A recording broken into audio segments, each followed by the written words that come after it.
Enfin, je vais vous montrer quelques astuces. J'en ai préparé certaines en amont pour que la vidéo ne soit pas trop longue. Ici, j'ai créé mon propre papier pailleté avec le bleu Caraïbe. L'avantage par rapport au papier pailleté qu'on peut trouver dans le commerce, celui-ci ne perd pas du tout ses paillettes. Donc ça, je trouve que c'est vraiment très pratique. Une deuxième astuce, j'ai fait un dégradé avec les 4 couleurs, argent, bleu ciel, bleu Caraïbe et noir. J'ai commencé par l'argent, puis que j'ai d'abord apposé assez largement, puis avec le bleu ciel, j'ai toujours fonctionné de la même façon, etc. jusqu'à arriver au noir. Et voilà le rendu. Alors, voici la troisième astuce. Sur cette chute de papier blanc, j'ai appliqué les 4 couleurs précédentes de façon aléatoire et en laissant du blanc pour que le papier transparaisse. Grâce au massicot, je vais découper des bandes entre 5, 6, 7 mm, voire plus, pour créer des décors sur mes pages. Cela me permet de remplacer, par exemple, un ruban pailleté dont on n'a pas la couleur, ou si on a envie de donner des reflets différents, des nuances différentes. Donc, je vous montre.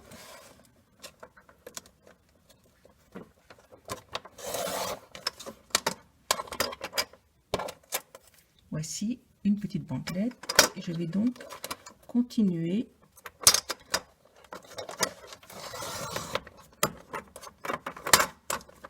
je vais en faire des plus larges.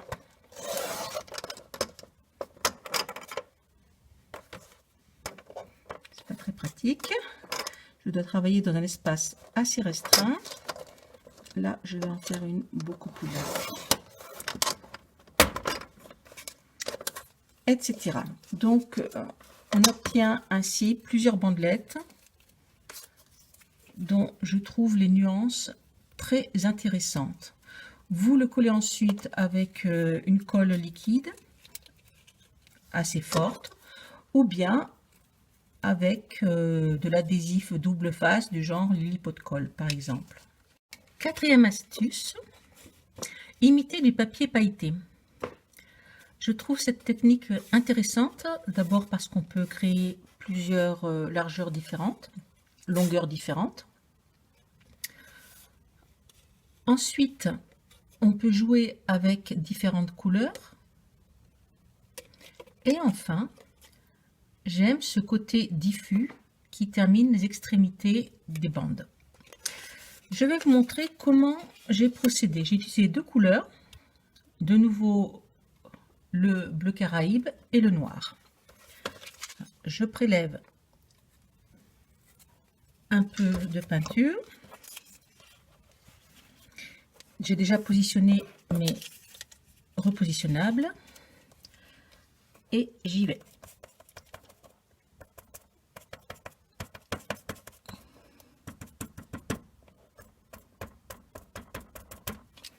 Voilà pour le bleu.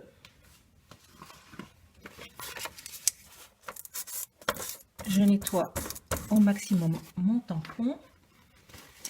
Ensuite, je termine avec de l'essuie-tout.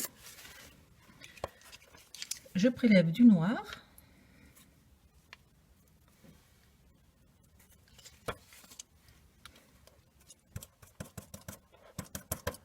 Voilà, je le superpose un peu sur le bleu pour créer un dégradé.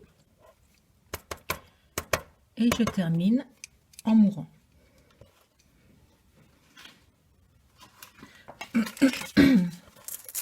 Excusez-moi.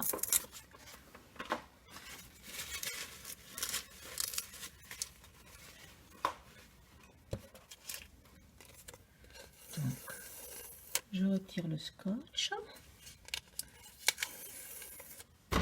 Et voici donc ma bande pailletée.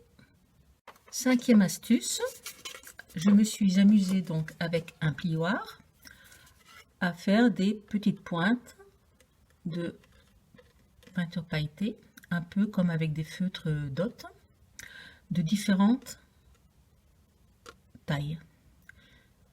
Ici, j'ai évidé le cercle, je vais vous montrer comment.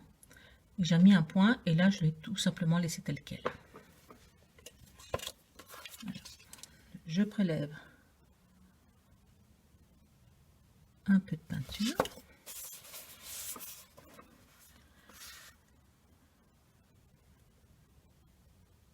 Donc les points se font très facilement. Je vais en faire des plus gros maintenant.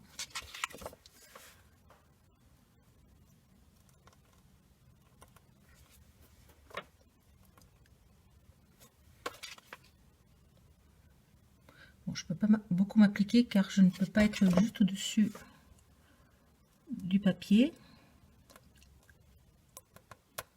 Voilà. Donc maintenant le 3e.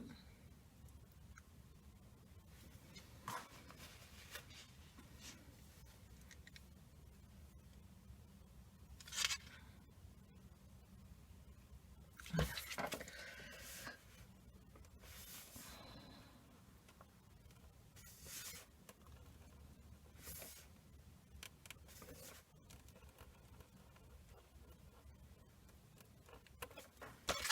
Je vais en remettre un peu.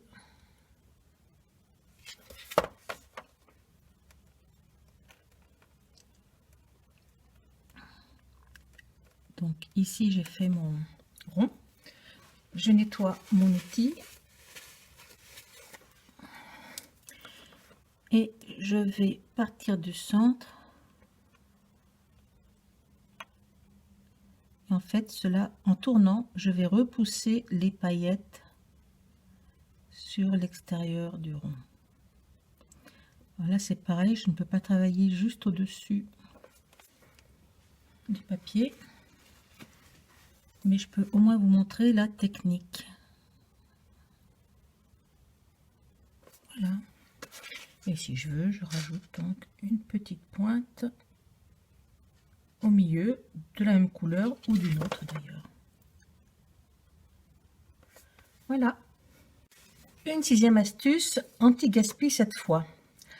Vous m'avez vu à plusieurs reprises essuyer mon outil sur le papier. Alors je le fais systématiquement avant de passer un chiffon ou un bout d'essuie-tout. Alors là, j'ai prélevé un peu de peinture. Je vous donne un exemple. Et j'en ai trop. Donc, je viens tamponner le reste ainsi. Comme au début, j'étais un peu maladroite, je mettais un peu trop de peinture. Voilà, où je me trompais de couleur aussi, ça m'est arrivé. Donc, de la même façon, au lieu de jeter, je venais tamponner de façon aléatoire. Alors, voici ce que j'ai fait une autre fois. Et je trouve que cela peut faire ensuite de jolies étiquettes, soit de vous redécouper, soit de vous les laisser telles quelles, ou éventuellement faire des découpes à l'intérieur.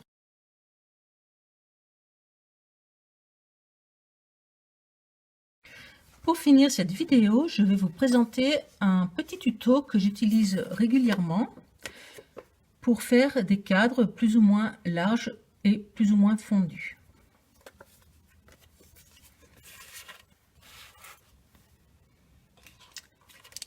Je commence par la couleur la plus foncée concernant ce cadre-là. Je pars de l'angle et je vais aller en mourant.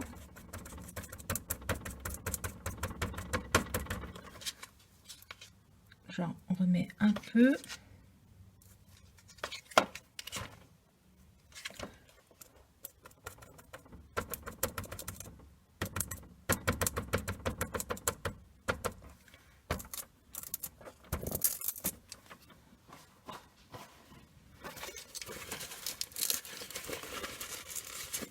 Je trouve que c'est le papier essuie-tout qui nettoie le mieux, car il a un petit côté râpeux que n'ont pas toujours les tissus.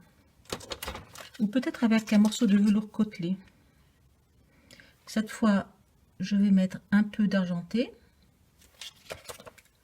Je vais me superposer en partie sur l'encre bleue.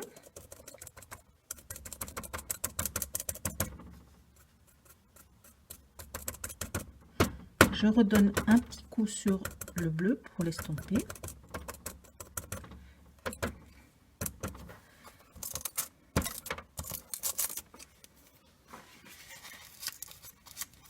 Alors, je travaille vite et pas forcément de façon idéale. Donc là, les traits de crayon, c'était uniquement pour m'aider à visualiser le scotch. Et voilà ce que cela donne. Voilà. Maintenant, même technique pour le cadre plus fin.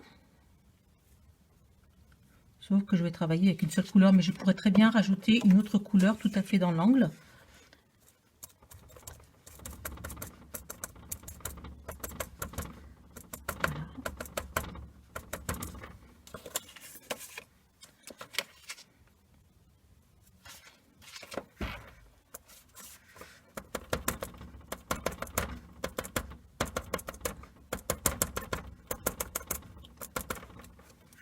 Je suis vraiment très mal installée.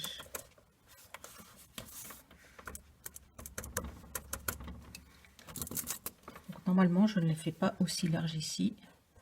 Alors, je peux peut-être en enlever un peu. Voilà.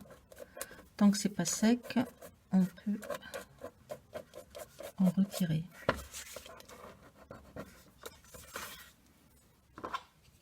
C'est bien de faire des bêtises aussi. Ça me permet de montrer comment y remédier.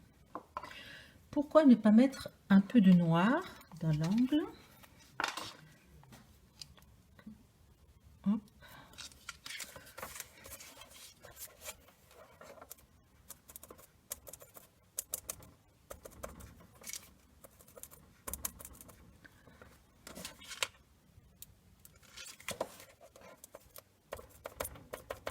Voilà.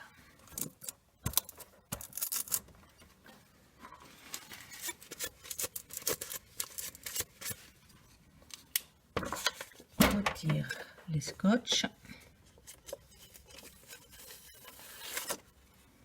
Et voilà donc un autre exemple de cadre. Voilà, c'est terminé pour cette vidéo. J'espère que cela vous a plu et vous a apporté des idées pour égayer toutes vos pages de scrap ou de carterie. À bientôt